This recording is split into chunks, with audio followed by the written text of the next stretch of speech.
Hi മക്കളെ, അപ്പോൾ നമുക്ക് പരീക്ഷയ്ക്ക് ചോദിക്കാൻ ചാൻസ് ഉള്ള ഒരു ക്വസ്റ്റ്യൻ ആണ് ഇന്റർവ്യൂ. ഏതെങ്കിലും ഒരു ഫേമസ് പേഴ്സണാലിറ്റി ആവാം, നമ്മൾ ചാപ്റ്ററിൽ പഠിച്ചൊരു വ്യക്തിയാവാം, അല്ലെങ്കിൽ ഏതെങ്കിലും ഒരു സ്പോർട്സ് പേഴ്സൺ ആവാം, ഫിലിം ആക്ടർ ആവാം, ഇല്ലെന്നുണ്ടെങ്കിൽ സയന്റിഫിക് ഫീൽഡിൽ നിന്നുള്ള ഏതെങ്കിലും ഒരു വ്യക്തിയാവാം, അല്ലെങ്കിൽ ലിറ്ററേച്ചർ അല്ലെങ്കിൽ ലിറ്റററി ഫീൽഡിൽ നിന്നൊരു ഉള്ള ഒരു വ്യക്തിയാവാം, ആരെങ്കിലും ഇന്റർവ്യൂ ചെയ്യാൻ വേണ്ടിയിട്ട്. അപ്പോൾ നമ്മൾ പഠിച്ച ക്യാരക്ടർ തന്നെ ഏതെങ്കിലും ഒരാളെ, സ്റ്റീവൻ ഹോക്കിങ്ങോ അബ്ദുൽ കലാമോ ആരെങ്കിലും ആവാം.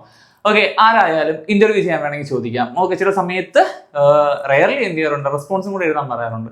അപ്പം അല്ലെങ്കിൽ നമുക്ക് പ്രൈമറിലി ക്വസ്റ്റ്യൻ മാത്രം പ്രിപ്പയർ ചെയ്യാം. 4 ക്വസ്റ്റ്യൻ പ്രിപ്പയർ ചെയ്താൽ 4 മാർക്ക്, അല്ലെങ്കിൽ ഇപ്പോൾ ഒരു 6 ക്വസ്റ്റ്യൻ എഴുതാൻ പറഞ്ഞാൽ 6 മാർക്ക്, ആ ഒരു ടൈപ്പ് ക്വസ്റ്റ്യൻ. അപ്പോൾ നമുക്ക് ജസ്റ്റ് ഒരു ഇന്റർവ്യൂ നമുക്കിവിടെ ചെയ്യാം. അപ്പോൾ ഞാനിവിടെ ഒരു മോഡൽ ഇന്റർവ്യൂ ആണ് ചെയ്യുന്നത്. ഓക്കെ, അതിനുശേഷം ഞാൻ നിങ്ങൾക്ക് ക്വസ്റ്റ്യൻസ് പറഞ്ഞുതരും. അപ്പോൾ ഇന്റർവ്യൂ ചെയ്യാൻ വേണ്ടിയിട്ട് ഞാനിവിടെ ചൂസ് ചെയ്തിട്ടുള്ള പേഴ്സൺ എന്ന് പറഞ്ഞു കഴിഞ്ഞാൽ നമ്മൾ ഫേമസ് ആയിട്ടുള്ള ഒരു ഫിലിം ആക്ടർ, ഡയറക്ടർ എല്ലാമാണ്, ഒരു സകലകലാ വല്ലഭനായിട്ടുള്ള പൃഥ്വിരാജ് സുകുമാരനാണ്. അപ്പം ആ ഒരു വ്യക്തിയെ എങ്ങനെ ഇന്റർവ്യൂ ചെയ്യാൻ എന്ന ക്വസ്റ്റ്യൻ ചോദിക്കുന്നു എന്നുള്ളതാണ്. ഇങ്ങനെ ആടുജീവിതം എന്ന് പറഞ്ഞ സിനിമ ബേസ് ചെയ്തിട്ടുള്ള കുറച്ച് ക്വസ്റ്റ്യൻസ് ആണ് ചോദിക്കുന്നത്. നിങ്ങൾ ശ്രദ്ധിക്കേണ്ട വേറൊരു കാര്യം, ഒരു വ്യക്തിയെ നമ്മൾ ഇന്റർവ്യൂ ചെയ്യുമ്പോഴത്തേക്കും ആ പേഴ്സന്റെ ഫീൽഡ് സ്പെസിഫിക് ആയിട്ടുള്ള, അല്ലെങ്കിൽ ആ ഒരു ഏത് മേഖലയിലാണോ ഉള്ളത് അതുമായിട്ട് ബന്ധപ്പെട്ട ക്വസ്റ്റ്യൻസ് മാക്സിമം ഉൾക്കൊള്ളിക്കാൻ നോക്കുക. ഇനി പറ്റിയില്ല എന്നുണ്ടെന്നുണ്ടെങ്കിൽ ഞാൻ കോമൺ ക്വസ്റ്റ്യൻസ് തരും, അത് മാത്രം നിങ്ങൾ എഴുതിയാലും മതി. ഓക്കെ, അപ്പോൾ ആർക്ക് വേണമെന്നുണ്ടെങ്കിൽ നമുക്കത് കൊടുക്കാൻ പറ്റും. അപ്പോൾ നമുക്ക് ഇന്റർവ്യൂ സ്റ്റാർട്ട് ചെയ്യാം. അപ്പോൾ ഇന്റർവ്യൂ സ്റ്റാർട്ട് ചെയ്യാൻ വേണ്ടിയിട്ട് ഞാൻ എന്ത് ചെയ്യുന്നു, ആദ്യം ഞാൻ പൃഥ്വിരാജ് സുകുമാരനെ ഞാൻ എന്ത് ചെയ്യുന്നു, ക്ഷണിക്കുന്നു. നമ്മുടെ ഇൻവിറ്റേഷൻ സ്വീകരിച്ചിട്ട് ആൾ നമ്മുടെ സ്റ്റുഡിയോയിൽ എത്തിയിട്ടുണ്ട്. അപ്പോൾ ഞാൻ ആദ്യം ആളിനെ എന്ത് ചെയ്യാണ്, വിളിക്കുകയാണ്. Okay, welcome sir. Welcome. Okay, അപ്പോൾ നമുക്ക് ഇന്റർവ്യൂ സ്റ്റാർട്ട് ചെയ്യാം. Okay, are you ready? Yes. Okay, അപ്പോൾ good morning sir. Good morning. Okay, first question ചോദിക്കുവാണേ. Okay, I know that you are one of the most astonishing actors in Kerala. Okay. How and when did you come to the cinema? Actually, I come with my own 2 legs. Okay, it was a brilliant answer. Thank you. Then, your character in the film Aadjividam is an ever appealing one to the Keralites. How do you evaluate your performance in the film? Actually, I evaluate my performance out of 10 out of 10. All the best. Thank you. The character is both strong and suffering, so it is a lifelike. Wasn't it difficult for you to do this contrasting features? No. I was so comfortable doing that role in Aadjividam. It's so funny and so simple for me. Okay. We can understand your situation. Okay. Did you feel any difficulty in acting in the desert? Share your experience there. Of course, the temperature is, I think, 40 or 42 something. So the heat is so many, we cannot resist the temperature. That's the most difficulty in doing film in desert is the climate. Yeah. Okay. Then, what was the most challenging part of playing Najib, and how did you overcome it? Yeah, that's a brilliant question. First of all, I will never do the role like Najib in any of my upcoming films, because for this role I lost, I think, up to 20 or 30 kilogram to follow my strict diet. Before the film start, I was like this.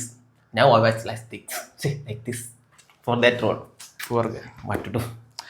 What message do you think Aadjividam conveys to the audience, and what do you hope people take away from it? It's no message. പിള്ളേരെ, നാളെ +1 English exam ആണ്. നിങ്ങൾക്ക് തരാനുള്ള message, നന്നായിട്ട് പഠിക്കുക. ഇൻ്റർവ്യൂവിൻ്റെ question നാളത്തെ question പേപ്പറിൽ ഉണ്ട്, സാർ അത് കണ്ടായിരുന്നു. അപ്പോൾ എങ്ങനെ ഇൻ്റർവ്യൂവിന് ക്വസ്റ്റ്യൻസ് ചോദിക്കണം, ആൻസേഴ്സ് ചെയ്യണം എന്നുള്ള ഷോർട്ട് കട്ടിലും ട്രിക്കും ടിപ്സും സാർ ഇപ്പം പറഞ്ഞു തരും. അത് കണ്ട് നിങ്ങൾ എന്ത് ചെയ്യണം, പഠിച്ചോണം. അപ്പോൾ സാർ പോട്ടെ.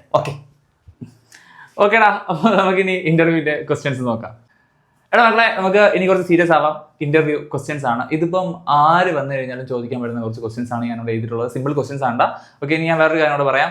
ഇനി ഏതൊരു വ്യക്തിയാണോ വരുന്നത്, ആ വ്യക്തിയുടെ ഫീൽഡ് സ്പെസിഫിക് ആയിട്ടുള്ള ഏരിയ ഏതാണോ അത് സ്പെസിഫിക് ആയിട്ടുള്ള ക്വസ്റ്റ്യൻസ് നമ്മൾ ചോദിക്കുക. ഓക്കെ, ഇനി ബുദ്ധിമുട്ടുള്ളവർക്കാണെന്നുണ്ടെങ്കിൽ ഈ ക്വസ്റ്റ്യൻസ് എന്ത് ചെയ്യാം, നിങ്ങൾക്ക് ചൂസ് ചെയ്യാം. ഓക്കെ, അതായത് നിങ്ങൾക്ക് നന്നായിട്ട് ചോദിക്കാൻ ക്വസ്റ്റ്യൻസ് എഴുതാൻ അറിയാമെന്നുണ്ടെന്നുണ്ടെങ്കിൽ കുഴപ്പമൊന്നുമില്ല. നിങ്ങൾക്ക് സ്വന്തമായിട്ട് തന്നെ എന്ത് ചെയ്യാം, വരുന്ന വ്യക്തി ആരാണോ, അല്ലെങ്കിൽ നിങ്ങൾക്ക് ഏത് വ്യക്തിയാണോ ഇന്റർവ്യൂ ചെയ്യാൻ തരുന്നത് അയാളുടെ ആ ഒരു ഏരിയ അനുസരിച്ചിട്ട് ക്വസ്റ്റ്യൻസ് എന്ത് ചെയ്താൽ മതി, നിങ്ങൾ ചോദിച്ചാൽ മതി. ഓക്കെ, ഒരു 4 ക്വസ്റ്റ്യൻ ചോദിക്കാൻ പറഞ്ഞാൽ 4 ക്വസ്റ്റ്യൻ, ഇപ്പോൾ 6 ക്വസ്റ്റ്യൻ ചോദിക്കാൻ പറഞ്ഞാൽ 6 ക്വസ്റ്റ്യൻ, അത് നിങ്ങൾ ചോദിച്ചാൽ മതി. ഇനി ബുദ്ധിമുട്ടാണെന്നുണ്ടെങ്കിൽ കോമൺ ആയിട്ട് നമുക്ക് ഉപയോഗിക്കാൻ പറ്റുന്ന ക്വസ്റ്റ്യൻ ആണ്, who inspired you to become a dash. ഇപ്പം ഒരു ഫീൽഡ്, ഇപ്പോൾ ആരാണ്, സയൻറ്റിസ്റ്റ് ആണെങ്കിൽ സയൻറ്റിസ്റ്റ്, ഡോക്ടർ ആണെങ്കിൽ ഡോക്ടർ, ഇപ്പോൾ റൈറ്റർ ആണെങ്കിൽ റൈറ്റർ, അപ്പോൾ അങ്ങനെ. അപ്പോൾ ആരാണ് താങ്കളെ ഇതാവാനായിട്ട് എന്ത് ചെയ്ത് പ്രേരിപ്പിച്ച് ഇൻസ്പയർ ചെയ്തത്? അടുത്ത, what is the turning point in your life? നിങ്ങളുടെ ജീവിതത്തിലെ ടേണിംഗ് പോയിന്റ് എന്തായിരുന്നു? ഓക്കെ, ഞാൻ ഒരു കാര്യം കൂടെ പറയാം. ചാപ്റ്റർ സ്പെസിഫിക് ആയിട്ടുള്ള ഏരിയയിൽ നിന്നാണ് വരുന്നതെങ്കിൽ, ഏതെങ്കിലും ഒരു ചോദിക്കുന്നതെങ്കിൽ അങ്ങനെ തന്നെ ക്വസ്റ്റ്യൻ എന്ത് ചെയ്യുക, മാക്സിമം ചോദിക്കുക കേട്ടോ. ഇതിപ്പം ഒന്നും പറ്റില്ല എന്നുണ്ടെങ്കിൽ നിങ്ങൾക്ക് ഇത് ഉപയോഗിക്കുക എന്നുള്ളതേ ഉള്ളൂ. ഓക്കെ, ഇത് ഈസി ആക്കാൻ വേണ്ടി തരുന്നതാണ്. അപ്പോൾ അടുത്ത, who is your role model? നമ്മളെല്ലാവരോടും ജനറലി ചോദിക്കുന്ന ക്വസ്റ്റ്യൻ ആണ്. അടുത്ത, do you enjoy this career? ഇപ്പോൾ റൈറ്റർ ആണെന്നുണ്ടെങ്കിൽ ആ ഒരു പ്രൊഫഷൻ എൻജോയ് ചെയ്യുന്നുണ്ടോ, ഡോക്ടർ ആണെന്നുണ്ടെങ്കിൽ അങ്ങനെ, സയൻറ്റിസ്റ്റ് ആണെന്നുണ്ടെങ്കിൽ അങ്ങനെ, ഇപ്പോൾ ഒരു സ്പോർട്സ് പേഴ്സൺ ആണെന്നുണ്ടെങ്കിൽ അങ്ങനെ. ഓക്കെ, അതിനടുത്ത് how did you achieve your goal, എങ്ങനെയാണ് താങ്കളുടെ ലക്ഷ്യത്തിലേക്ക് എത്തിച്ചേർന്നത്. അടുത്ത how could you overcome challenges in your life, ജീവിതത്തിലെ ചലഞ്ചസ് എങ്ങനെയാണ് ഓവർകം ചെയ്തത്, അത് ജീവിച്ചത്. ഓക്കെ, ഇനി what is your message to the youth. Okay, എന്താണ് യുവാക്കൾക്ക് കൊടുക്കാൻ പറ്റുന്ന അല്ലെങ്കിൽ വിദ്യാർത്ഥികൾക്ക് കൊടുക്കാൻ പറ്റുന്ന സന്ദേശം എന്ന് പറയുന്നത്. അത് കോമൺ ക്വസ്റ്റ്യൻ നമുക്ക് എല്ലാവർക്കും ചോദിക്കാൻ പറ്റുന്നതാണ് കേട്ടോ.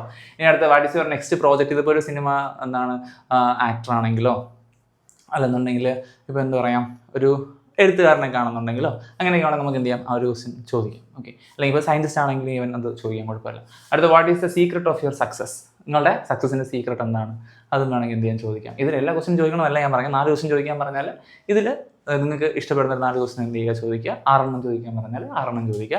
അപ്പോൾ കംപ്ലീറ്റ് ക്വസ്റ്റ്യൻസ് എന്ത് ചെയ്തിട്ടുണ്ട്, ഞാൻ ഇതിന് തന്നിട്ടുണ്ട്. അപ്പോൾ ഇതെന്ത് ചെയ്യുക, നിങ്ങൾ പഠിക്കുക. ഓക്കെ, അപ്പോൾ എന്ത് ചെയ്യും, നിങ്ങൾ സെറ്റ് ആവും. ഓക്കെ, അപ്പം ഓൾ ദി ബെസ്റ്റ്.